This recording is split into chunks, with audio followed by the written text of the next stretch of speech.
I knew it wasn't just budget cuts.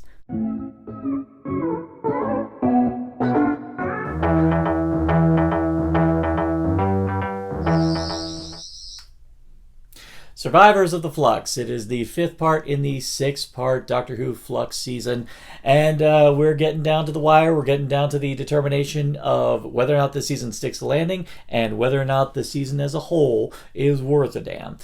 But so far, I could definitely say the ride to get to this finale has actually been one that I've legitimately been excited to catch every episode for. And it has not actually lost its momentum since. It seems like this format actually really worked in Chibnall's favor.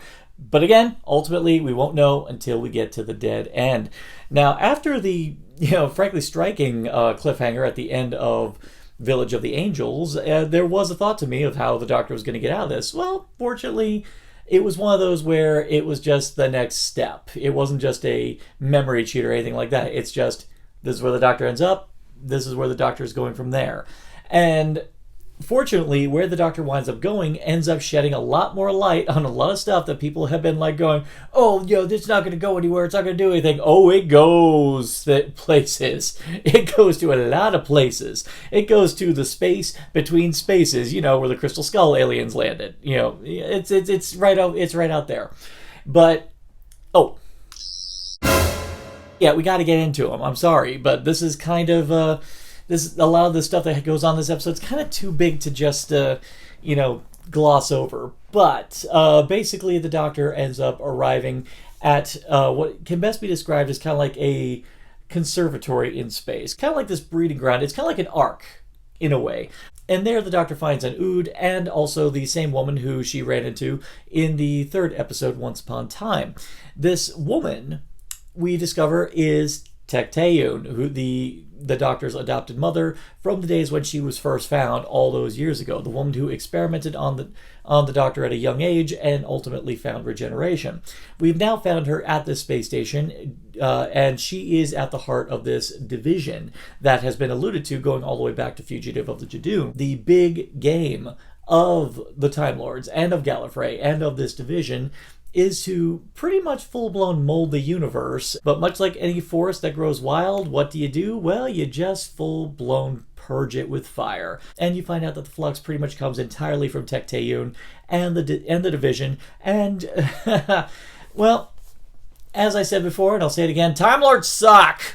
And I've been saying it for a long time. It's like the Doctor, you're investing too much time on a species that's not worth it, and now you're discovering has such a big ass god complex on their hands that they're pretty much full blown willing to pull the plug on the universe, put out the can of moths amongst the linens. That's pretty much what they plan to do. That's exactly what Tecteun and the division all plan to do with the universe, and it's just disgusting.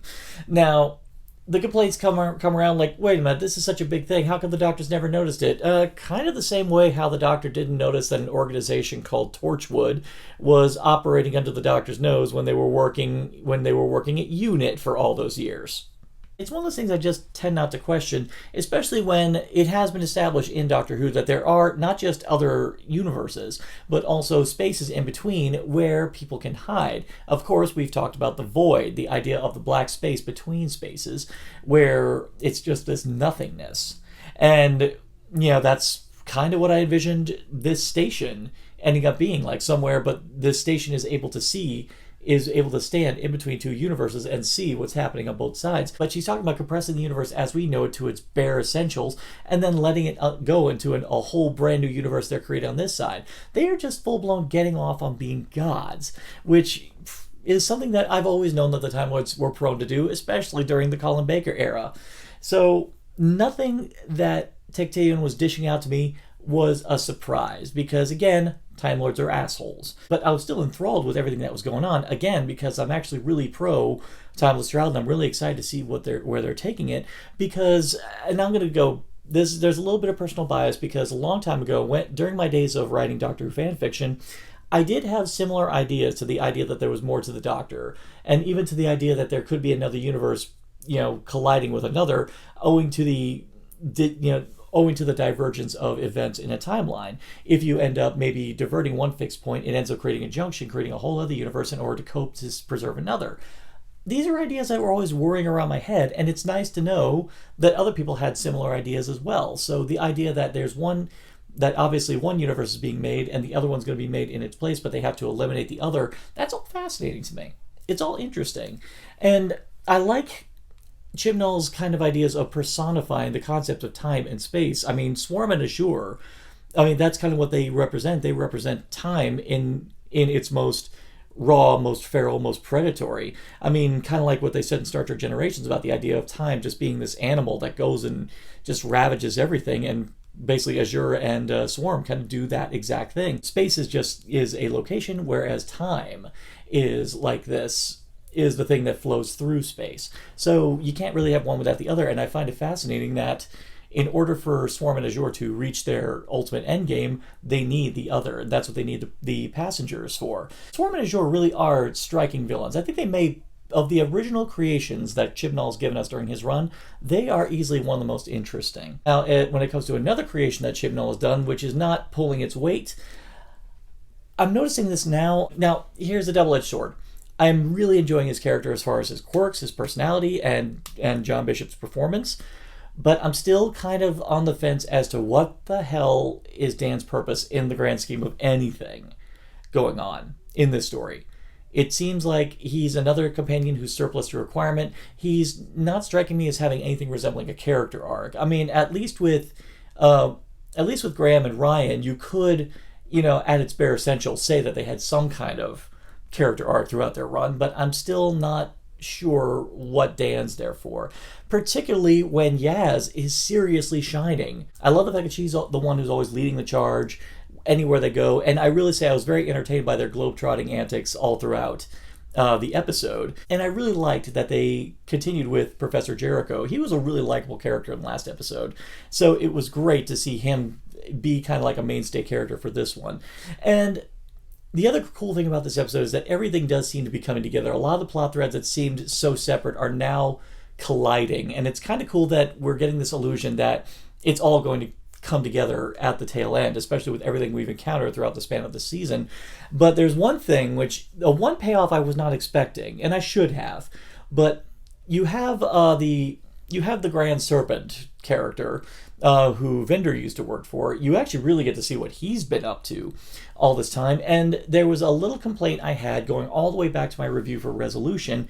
It drove me crazy, the idea that, all of a sudden, out of the blue, Unit has been closed down due to budget cuts. And I was like, that just seems very unceremonious for such a vital fixture of Doctor Who. It seems so odd. And I was always wondering if they were ever going to revisit that to try to find out what the hell happened. I mean, they did make allusion to it in Spyfall, but apart from that, they never really seemed to want to dig deeper into that. But now we do, and we find out that the Serpent has been pretty much engineering Unit's development all the way up till now. What his grand scheme is, what he intends to do with Unit, the only thing I can figure is that he knows that Unit is such a vital fixture in Earth's defense, and the fact that it's also pretty much the Doctor's main crutch as far as help that the Doctor gets on Earth.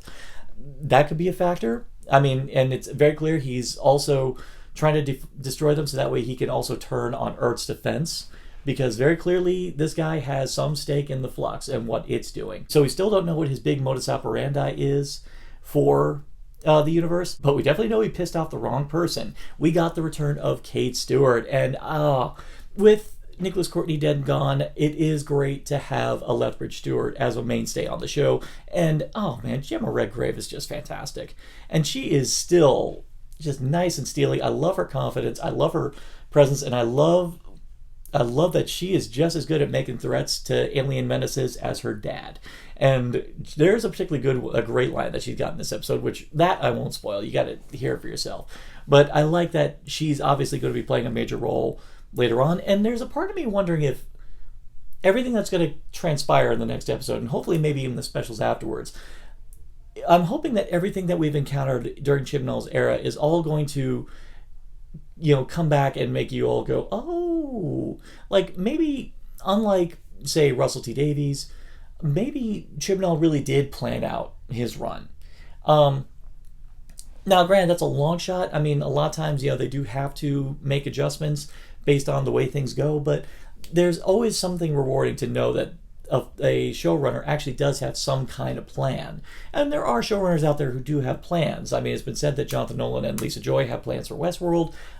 Eric Kripke had plans for the first 5 seasons of Supernatural. So it's not unheard of, the idea that a showrunner actually does have some grand plan for a show. And hopefully something that, the way things are leaning, I really hope it opens the show up to new possibilities and just, maybe free it from a lot of the over-reliance on canon and continuity. Because I've said, again, this is another thing I've said before, I'm still feeling the main problem with Doctor Who of late is that it's become way too reliant on its nostalgia. It's become way too reliant on its very overly cluttered and very confined continuity.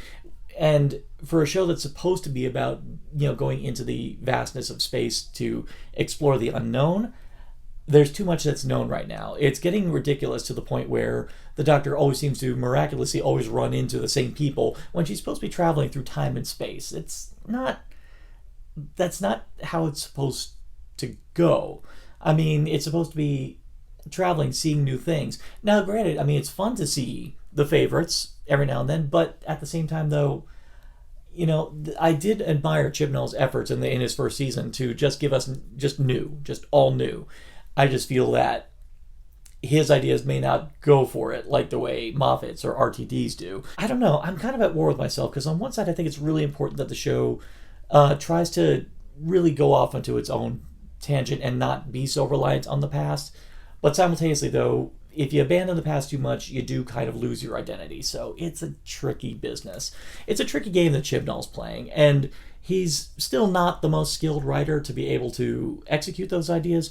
But the thing I'm still going to say I admire about him, and I love the fact that he has not been deterred about it, is the fact that he's still going for the ideas. I like the fact that he's still brave to do them, in lieu of the fact that, yeah, there's been a backlash about it, but I like that he's still going for it.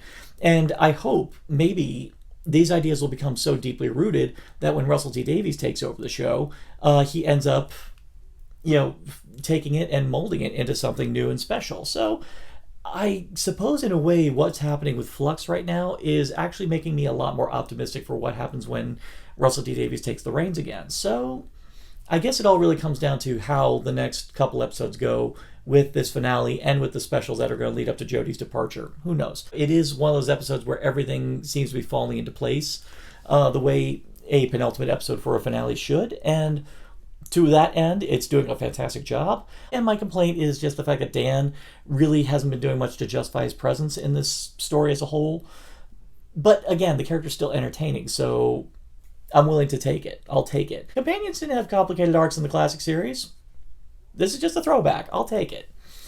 Fortunately, his presence isn't a deterrent from everything else that's going on. Fortunately, John Bishop is still enjoyable, and the character is still written in a very entertaining way. We did get a great payoff with Williamson, the guy who's building all the tunnels. We actually do get that, and I will say Dan does do a great job interacting with that particular character, especially when you get the big reveal as to what those tunnels were meant to do, and even more so, it does lead to an incredible cliffhanger. And they go, of course, with the big cliffhanger, oh, we're going to kill you, Doctor. You're not going to kill the Doctor.